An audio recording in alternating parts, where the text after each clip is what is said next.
Hello friends, welcome to Uncle Willy's Photoshop coloring tutorials video number 2. Setting up Photoshop, adjusting the interface and settings.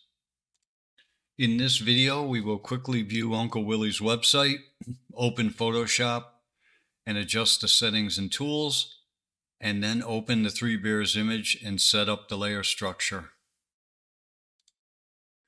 I have opened UncleWillyColoringBooks.com and we'll review. Buy digital PDFs. That opens in a new window, and the available PDFs are here. The hard copy editions are on the home page, and clicking them brings you to Amazon where you can purchase them. There's Adobe Photoshop information, a link to the YouTube channel, sign up and contact form for freebies, and finally the gallery, which is empty and coming soon with all your beautiful images.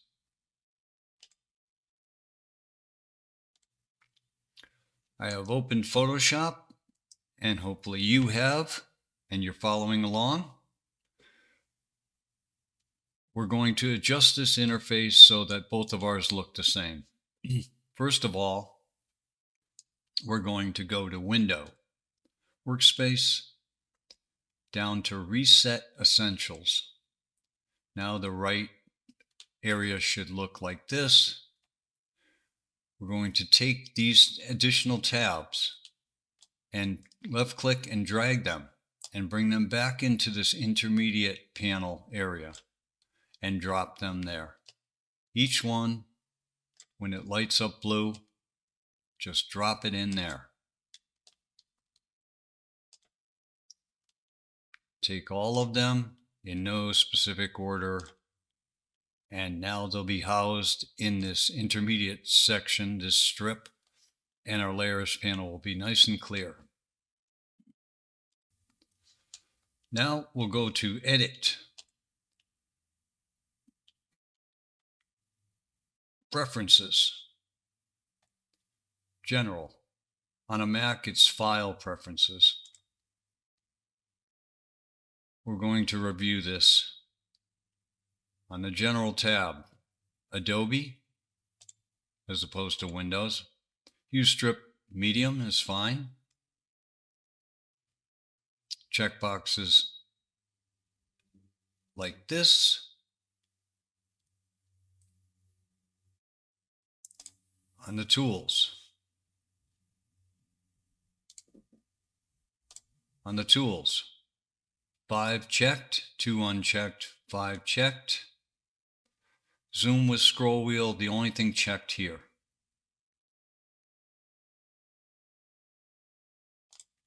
On Performance, the RAM should be set somewhere around 80%. Use graphics processor, I have checked. Whether or not you do, it's computer dependent. You might not have a graphics processor. But if you do, my advanced settings are set to use OpenCL only. These 3 unchecked because I've been having a little trouble with that video card. Image processing, device, not the cloud. Device, more stable and more stable.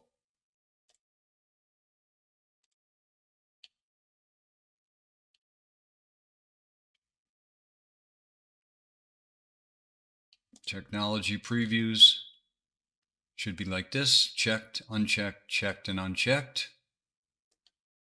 Now click OK. Next, we're going to set up the toolbar. Want to go to Edit, Toolbar. Here's the toolbar editing window. We want to restore the defaults. Click Done. Now yours might look like this, but I have mine in a single pane instead of in a two-pane view. You can grab this little strip and move that wherever you want on the page. But we'll just dock it back here. When you see the blue, you move it to the left, you see the blue, just let go of it and it'll be there. Now we want to go back to edit, toolbar. And we want to get rid of some of these tools. We don't really need all of these tools, and we want to make a new toolbar that will work better for what we're doing. So we're going to get rid of a few tools. And how you do that is you just left click and grab it and drag it into the extra tools section. Grab that artboard tool, gone. These marquee tools can stay like they are. It reflects over here. It's actually reflecting exactly what we do in real time. The lasso tool, we'll get rid of the polygon lasso, magnetic lasso. Object selection tool, we do not need. Magic wand tool, we want to drag that until it creates its own spot. If you drag it, you can dock it with others. So it's under, now it's under the quick selection tool. But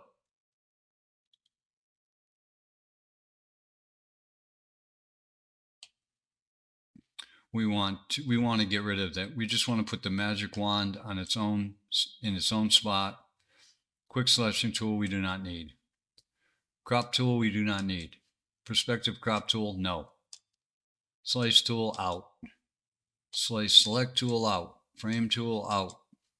The eyedropper tool, we want to drag it to its own spot and get rid of all the rest of them because we don't need those for this exercise. Get rid of all that. The healing brush, no, gone. Remove tool, gone. Healing brush, patch tool, content aware tool, red eye tool. The brush tool we want to put on its own, in its own spot, and that's reflected here. Brush tool. Pencil tool and these other brush tools we do not need. We'll take those out. Out. Clone stamp tool out. Pattern stamp tool out. History brush tool out. Art history brush tool out. Eraser tool, we want to move it to its own spot. Background eraser, not needed. Magic eraser, gone. Gradient tool, we'll move that to its own spot on the toolbar. So as you see, we're setting them up and they're reflected here. You got the move tool, then down, rectangular marquee tool, lasso tool, magic wand tool, eyedropper tool, brush tool, and so on, down to the gradient tool. We get rid of the paint bucket. We don't need it, neither one of the paint buckets. The blur tool we will need. We're going to put that on its own, in its own spot. Sharpen tool we don't need. Smudge tool we don't need. The dodge tool and the burn tool we will keep together and take the sponge tool out. All the pen tools can leave because we are not working with vectors or shapes, and we'll get rid of all that. We're not going to work with type, so we'll get rid of all these type tools. You can't multi-select these. You have to do them one at a time. That's fine. The path and direct selection tool, by, and all the shape tools, we won't need them either, so we'll take those out.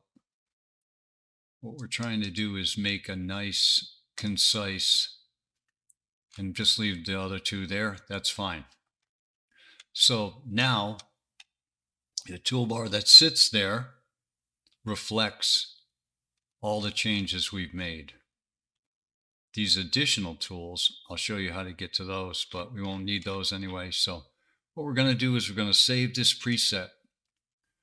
We're going to save it as coloring. Name it. I already have one called coloring. I'm going to override it. Yes. Okay. So in those presets that you save, they will all show up because Photoshop keeps a record of all this. So all the different toolbars that you set up will appear there. And that's under load preset, or you can save a preset, get to the same dialog, doesn't matter.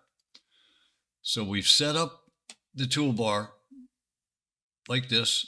We're going to click, we've named it, we're going to click done. Another thing we need to do is, because we reset the workspace, in this new workspace, we're going to name it. So go down to new workspace, and we're going to call that coloring as well, just to stay on the same page. You don't have to check any of those. Save, because they will remain by default anyway. Okay, with that done, if you hover over this toolbar, I had to click on the blank canvas here. If you hover over it, it'll give you an indication as to what the tool is, and actually a video on using it. It tells you the rectangular marquee tool. Underneath that, this little toggle, see that little toggle there? Underneath that, if you just hold that, are the other tools that are housed underneath it. Like we saw, it was a group in setting up the toolbar. Click off of that. The lasso tool, magic wand tool, eyedropper, brush, eraser, gradient, blur, dodge, and the burn tool is underneath it. You can toggle and get the burn tool or get the dodge tool, and it stays like that until you change it. Burn tool, dodge tool. Okay. On the move tool, make sure that auto select is checked, layer is queued up, show transform controls is checked. On the rectangular marquee tool, the box, solid box is selected. Feather is at 0 pixels. You can actually adjust that by scrubbing this, holding the feather and scrubbing it, or entering it manually, or we'll just type in 0, hit enter. Now we have 0 pixel feather, normal. On the lasso tool, lasso, whatever, a solid box queued up, no feather, 0 pixels, anti-alias unchecked, very important. On the magic wand tool, the solid box, a point sample as opposed to the other options, point sample, tolerance of 40, and contiguous checked. On the magic wand tool, point sample checked as opposed to the other options. Sample all layers for now checked. The brush tool. We're going to go over the brush tool as we begin to work on its settings. As well, the eraser tool. Every time you choose a tool, you get the option bar. The gradient tool. What we want to do for the gradient is choose classic gradient. It might be set on gradient in your interface. Choose the classic gradient because that new gradient isn't working well. It's advanced and it's a pain in the keister, so we're going to choose classic gradient. This will show you what type of gradient. If you just hover over these, this will show you a Q, linear gradient, radial gradient, angle gradient, reflected, and diamond. we're going to just keep it on radial because that's what we're going to use later on.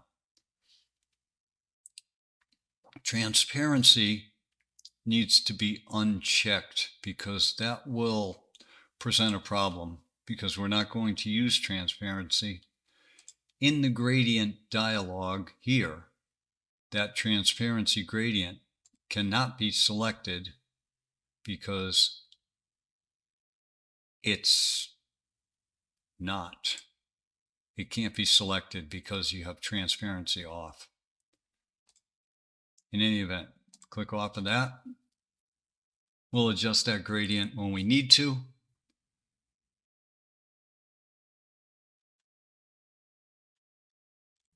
And that's that. Now we need to go to File, New. Click on that. We're going to set it at 8.5 inches, 8.5, 144 for the resolution. Type that in there. Pixels per inch, RGB color, 8-bit. That's probably the way yours is going to look. White background, sRGB. It could either be working RGB or sRGB. It's the same, one and the same.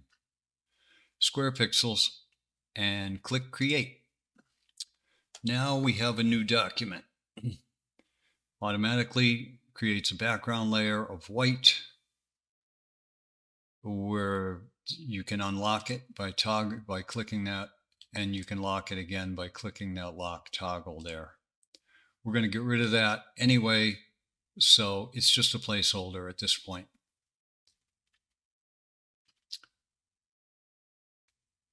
Now, one thing that will happen is, especially with these selection tools here, is if we create a selection, this widget will appear near the selection we created. It's not a good way to play because it gets in your way. So what we can do is we can reset the bar position, which would put it right where it is now. We can hide the bar. We don't want that because we might want it.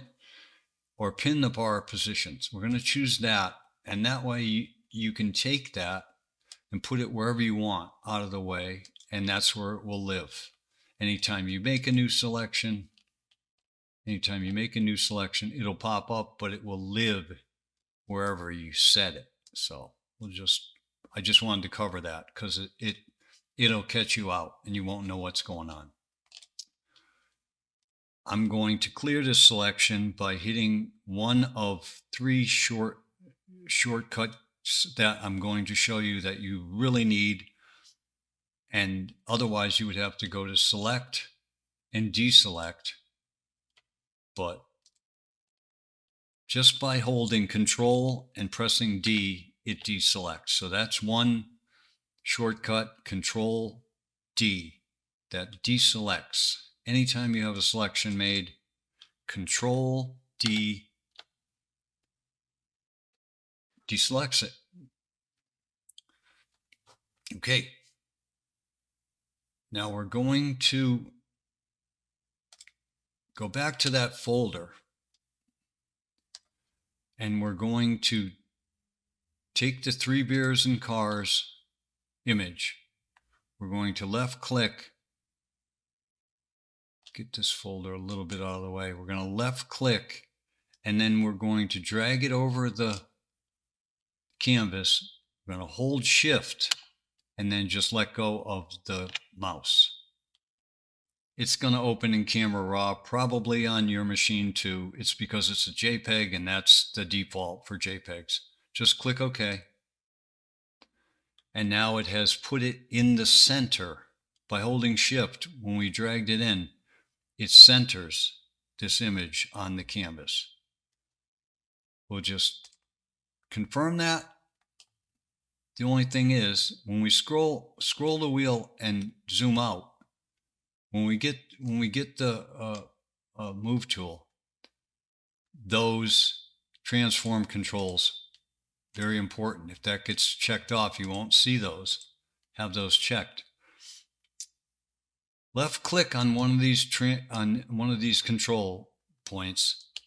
Hold Shift and Alt, and it will, and drag it outward, and it will. The proportions will stay constrained so that the whole image is moving from the center. We're going to drag that out till it's past the white canvas and let go with the mouse. And then hit the check mark. Now it's in its new position, which is outside of this canvas. That's fine. Click off anywhere. Now we have that image in place. If you got the PDF download, we're going to open that PDF by double clicking it, or you could say open with, doesn't matter, whatever dialog. Scroll down to the image that we want, which is this one. Left click, it'll appear blue. Right click, copy image. We can get rid of that.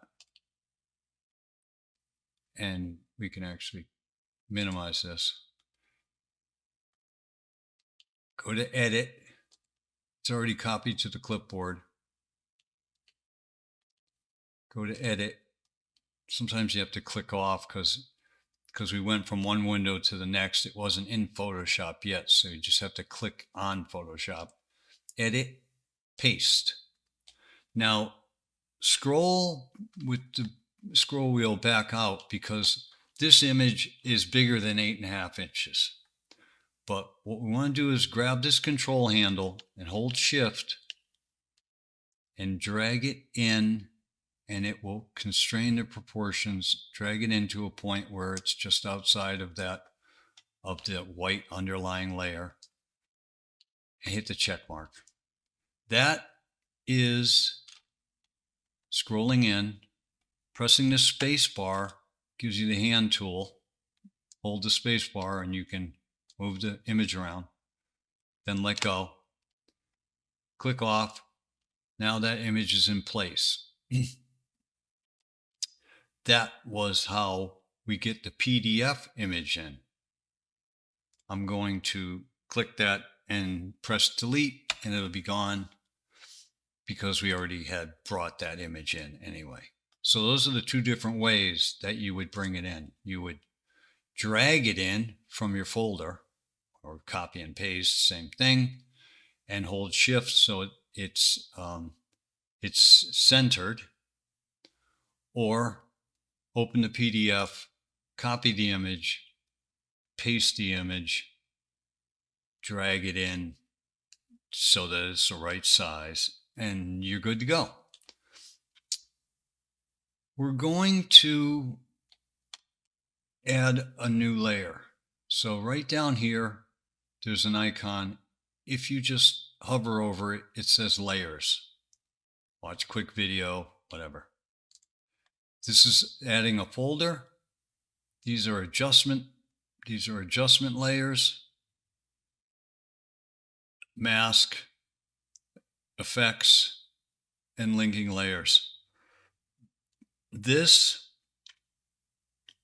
adjustment layer, when you click on it, it gives you a list of the adjustment layers that you can use. Those are also accessible from here. When we put these windows into this sidebar, they open up as need be. So it's really nice. So if I had an adjustment layer, anyone, just say color balance. All right, now it created an adjustment layer, color balance, and it popped out. The adjustments for it popped out from this side panel, which is nice. If you want those adjustments, you double click on that and they pop back out. This is a mask for the layer. and we'll go over that. So just collapse that. I'm going to delete that, and we will proceed. We need to create that new layer. So just click on the new layer icon. It created the new layer. Drag it underneath the 3 bears and cars and let go. We're going to get rid of the background layer. Select that and delete it.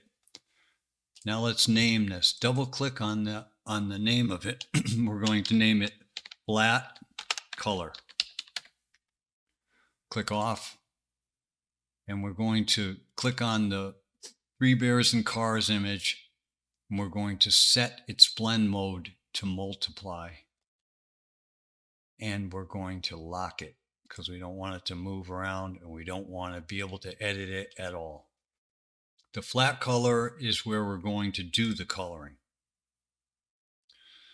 So hopefully you got through that and your interface looks the same as me. You can scroll in and out. You can hold the space bar and move it around on your work area.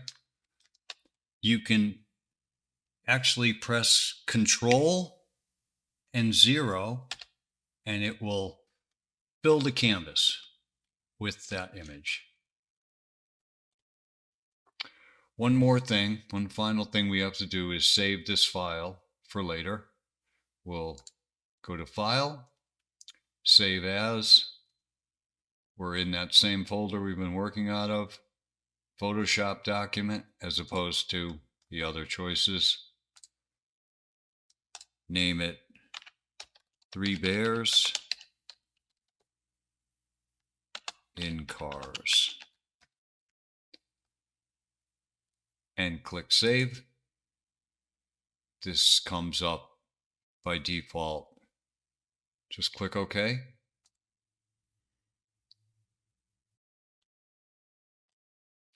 Okay, that was a lot. We got a lot done and we're in good shape to start coloring this image in the next video. So take care and see you in video 3.